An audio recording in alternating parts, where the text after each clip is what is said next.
The destruction. The destruction is real.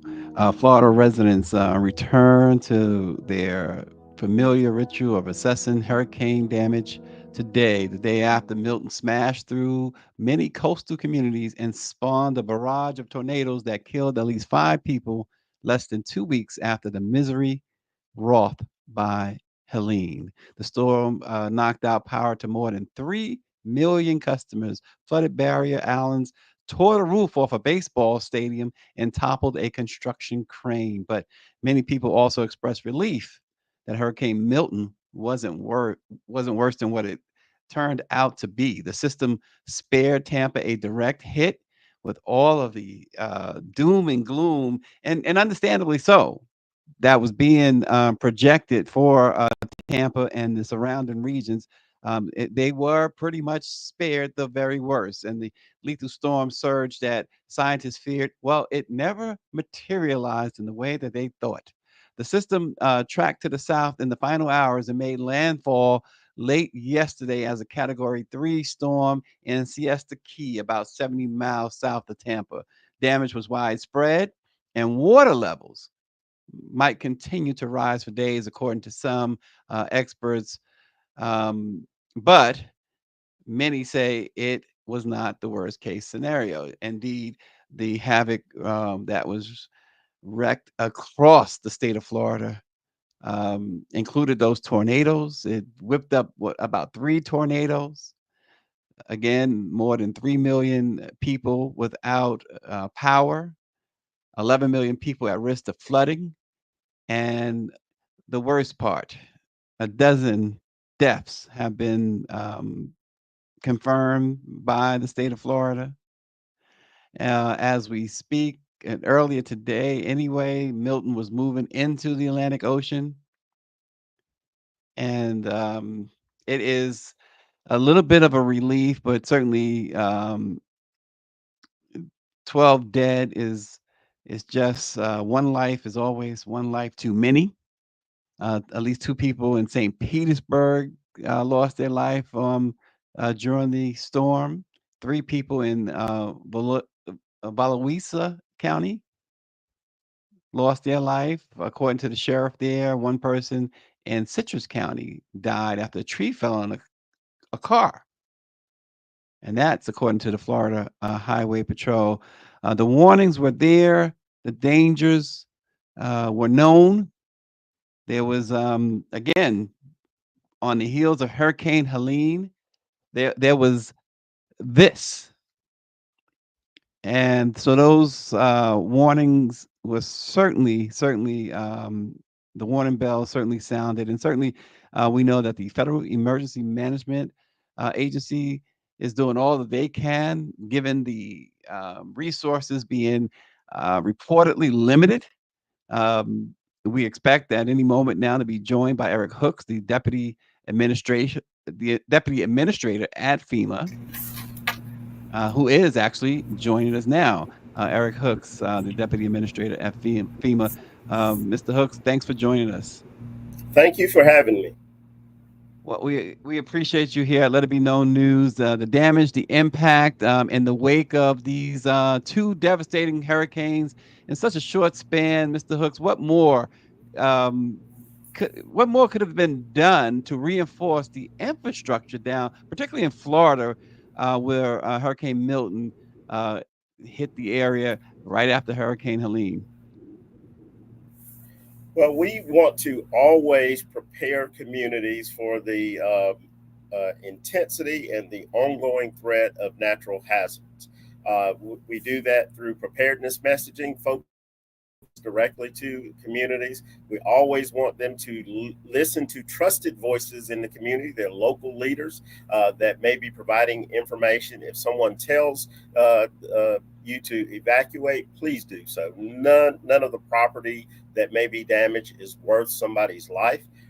We want people to recognize that a few inches of water or an inch of water moving can sweep you off your feet, and a few more inches can sweep a car off the road. And those particularly impacted areas need to be extremely careful and adhere to the messaging that's involved. We are also, over the long term, want people to understand what building codes and how positively they can impact communities. Yeah, and I mean, we keep talking about the resources that FEMA has or may not have in some cases. I mean, the president certainly has made it clear that he has done all he can to make sure that FEMA and all first responders have what they need. But given the extent of the power outages and the infrastructure collapse, um, how would you assess how adequate the government is prepared for the full scope of these type of storms, especially when they come so back to back like this? Well, we are working very close with the administration to work with Congress to obtain additional supplemental funding because hurricane season is no longer a season. We have seen multiple $billion of storms.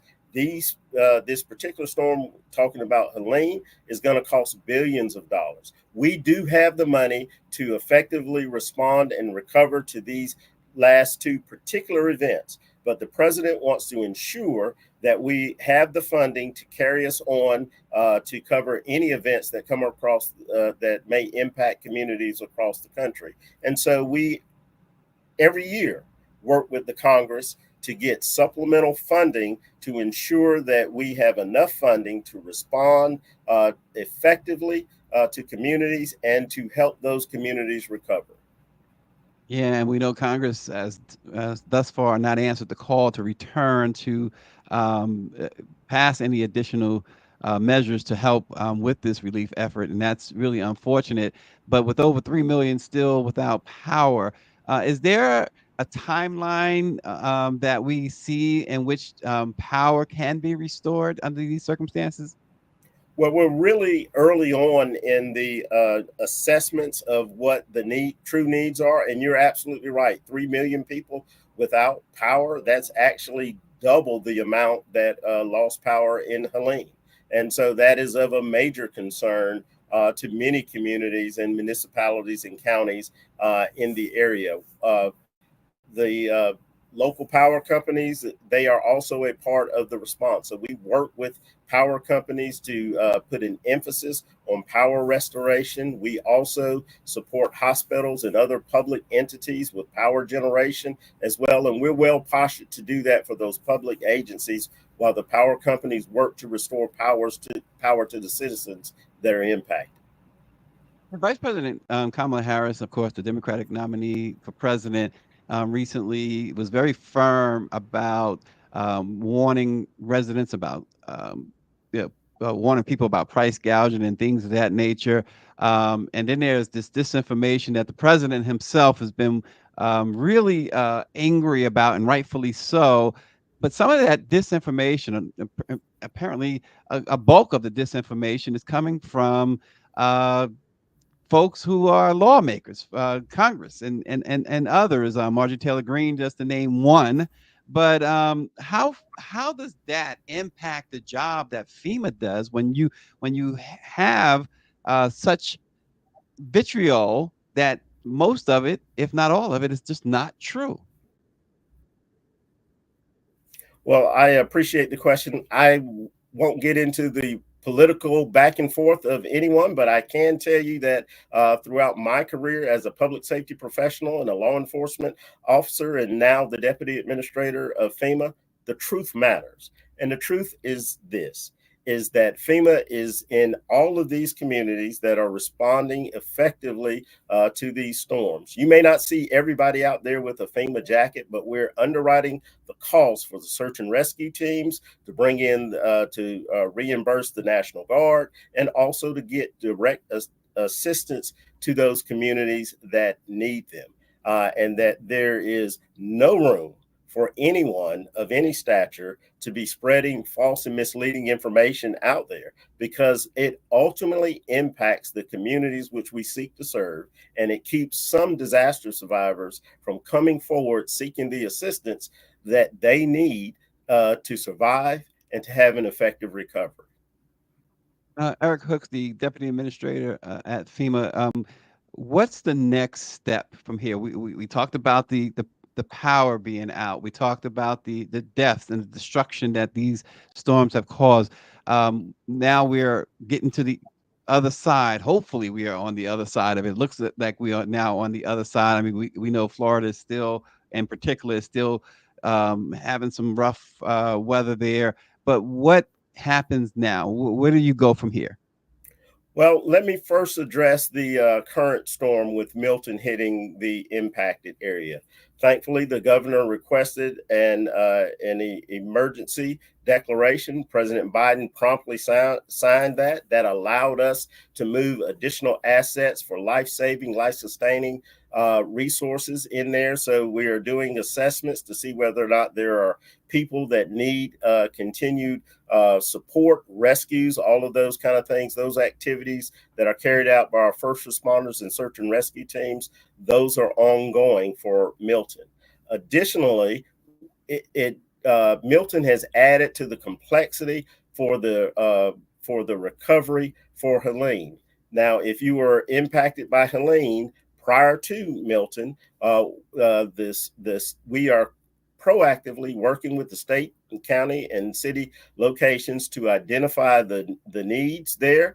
There has been a major declaration signed by the president that we can provide direct assistance to those survivors. And we are registering anybody that has been impacted by Hurricane Helene, and we are encouraging people to come forward, register. This will allow us to provide those that need that immediate serious needs assistance, which is funding that we can provide to them to help them with immediate needs such as water, food, diapers, medication, those kind of things. So we really need people to register so that we can work through their individual process for recovery. Everybody's road is different. Some people are renters, some people are homeowners, some people need some of their property replaced, some people need temporary sheltering and housing. And so we want to get people registered so that we can identify their unique needs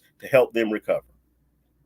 And you mentioned a moment ago about hurricane season. I mean, it's hurricane season all the time now, almost. But given the increased frequency of major hurricanes, are we prepared as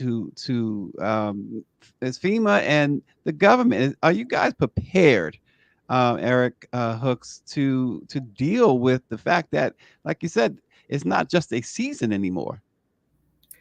Absolutely. And with the complexity of the environment around an extended season, which hurricanes often spur off tornadoes and other type hazards as well, we are always working with our local partners, our first responders, sponsoring training, sponsoring funding year round to make sure that we meet the needs of the American people. That's why it's so important that we all come together across all communities to recognize the hazards and threats that nature poses sometimes, and do away with this discourse of spreading false lies and rumors so that we can protect our communities. And before we let you go, last question for you, Mr. Hooks. Um, it doesn't just fall on the federal government, right? And first responders. What can individuals do? What can communities do in the future in preparation for these storms, particularly in vulnerable places like the Southeast and like New Orleans and other places that generally get hit? Well, I think you have hit the nail right on the head. Preparedness starts at the individual level. One, recognizing the unique risks that are in your community. If you're in an area that's prone to flooding, have a plan on the forefront. Have some amount of cash. And I know that many of our communities are impacted by a lack of finances, but there are a lot of low cost ways to prepare for a storm. To have some batteries, operate off flashlights, a few days worth of food and water and medicine, even food for your pets. You can create a go bag and a plan to contact your relatives and loved ones to let them know you're safe. And also, we encourage you to talk in your communities, identify where your elderly population may be and who may need additional help if an evacuation order is given. And most importantly, we want people to listen to trusted sources. And the history of one storm is not an indicator of what may come in the future. And some of these tips that I'm providing to you, I want to encourage your listeners to go to ready.gov, ready.gov, and give you some hints, prepare you for the future, and maybe just save your life or someone you love. Well, Eric Hooks, the Deputy Administrator at FEMA, we really appreciate you taking out the time. Thanks so much. Again, ready.gov, folks. Eric Hooks, thanks for joining Let It Be Known News.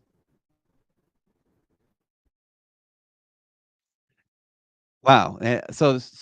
The recovery efforts will continue. Obviously, there are still some um, still some situations there that they're battling in Florida, but the good news is that the storm did not take on the severity of what was predicted. And so we we encourage folks to really go to ready.gov. And as Mike V points out about the misinformation and disinformation campaigns that are running amok, and we talked to Eric Hooks about that as well. I thought he was very eloquent in his response to that, and there's no room for it. People's lives are at stake. There's no room for it, and that should dissuade. And if you see somebody, listen, they tell you when you get on when you're in certain areas, or if you're on Amtrak, you see something, say something. Well, if you see the disinformation, call it out. It's incumbent upon everyone to call it out, and because that's what it is. And I know you're not going to always know it's disinformation, but it is certainly rampant, especially now as we head into the election just a few weeks away. But this storm, the damage, the death toll, it could have been a lot worse. But as we said at the top, one life lost is one life too many. In this case, the death toll is now at 12. And certainly best goes to those families, their loved ones, and FEMA is certainly really appreciated that fact that Eric Hooks really put to bed some of the misinformation, the lies that have been spreaded, and really set matters in that short period of time, set matters straight. I think he really did a great job of doing that. And what you can do and what we all can do as communities. One of the things that certainly my family has been taught about go bags. Go bags are, um, in a lot of cases, lifesavers.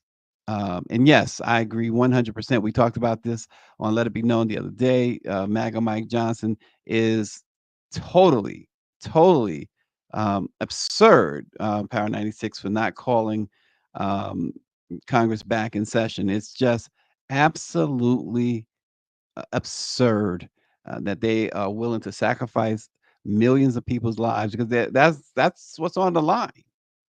Fortunately, um, uh, they was able to keep the first responders here and keep the number of casualties as minimal as they possibly could. But no thanks to Congress. Absolutely no thanks to Congress on that. But it's good to know that and listen, Eric Cook is not going to play politics. He's not going to uh, you know voice an opinion on who's doing what. And you can't blame him. But we know we know the disinformation where it's coming from, the lies where it's coming from. And I saw, Mike B says keep that phone charged to 100% and get an external battery pack up in the go bag, portable AM, FM radios as well. Yeah, it's all part of that go bag kit. Exactly. Um, but we know where it's all coming from. It's just really sad and unfortunate to have that. But the great thing about the Black Press and Let It Be Known News is that we're going to try and bring you as real of information as possible. And so it was really privileged to have Eric Hooks on. Just take a look at more of the sights and sounds of Hurricane Milton. Roof off that was on the house, all the way from this street, all the way over on my lot there to the car. It looked like somebody took that tin and just set it down with like when you try to nail tin together. Yeah. Look, they picked up everything and nailed Everything them. just looks like a toy. These heavy objects just whipped around. That's right, like a play toy. Kids, well, you guys out there playing around. It's unbelievable. And the street you can see right over there, Ed, is completely blocked by trees. Trees. What? You can't get by. Yeah. That's all trees. This will never be the same. In that church, the whole roof is off that church. And the saddest thing about it, and I can't get to it, I have a niece and nephew whose house, it looked like somebody dropped a bomb on the house. It's completely like it was in the line of a war zone. What did you experience? I know you live a couple of roads Wow. over, but Wow. Just looks like it's the line of a war zone. Man. Again, hearts go out to those down in the eye of the storm. We will. It is so sad, Mike V. We will have much more on the aftermath of Hurricane Milton on Let It Be Known tomorrow morning. So come back and join us then. But thanks for tuning in this afternoon. Really appreciate it. We'll see you in the morning.